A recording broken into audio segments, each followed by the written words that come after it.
4 people have been taken to the hospital following a hazmat situation at a school in Kingston. Mike LaCrosse has the latest now from Kingston. Mike?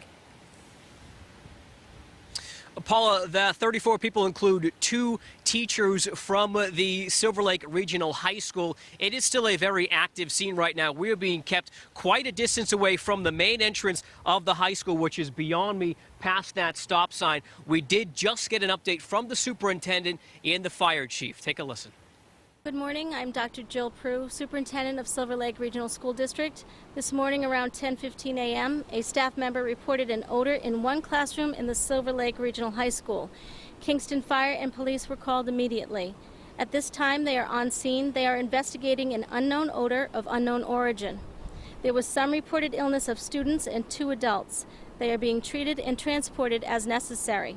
Students and staff were moved to other areas of the building and then evacuated to the middle school out of an abundance of caution.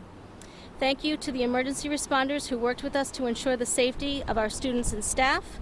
Thank you to our parents for their patience as we continue to address this issue.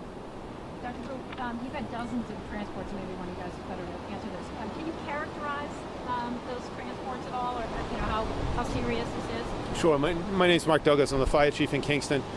The transports are generally irritant-type transports or illnesses. We've got some dizziness, some throat irritations. So that is indicative of some type of chemical release within the building.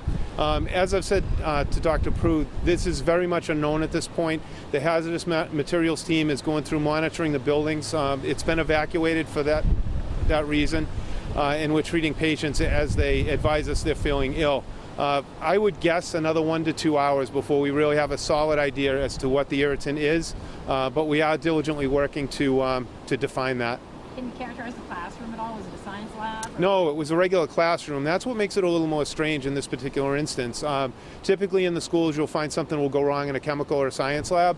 In this case it's a regular classroom, which leads you down very different avenues of investigation. So that's why we are being, obviously it's a school with 1,200 students, so we are being extremely thorough in investigating this. What might you consider in that? It could be a variety of things. It could be something that a student brought with them. That's a possibility. It could be an irritant as a result of an HVAC, heating, ventilation, air conditioning system. Any of those things are certainly possibilities. Right now I don't want to characterize any one as the irritant, but those certainly are possibilities. Can you tell a little bit about the response?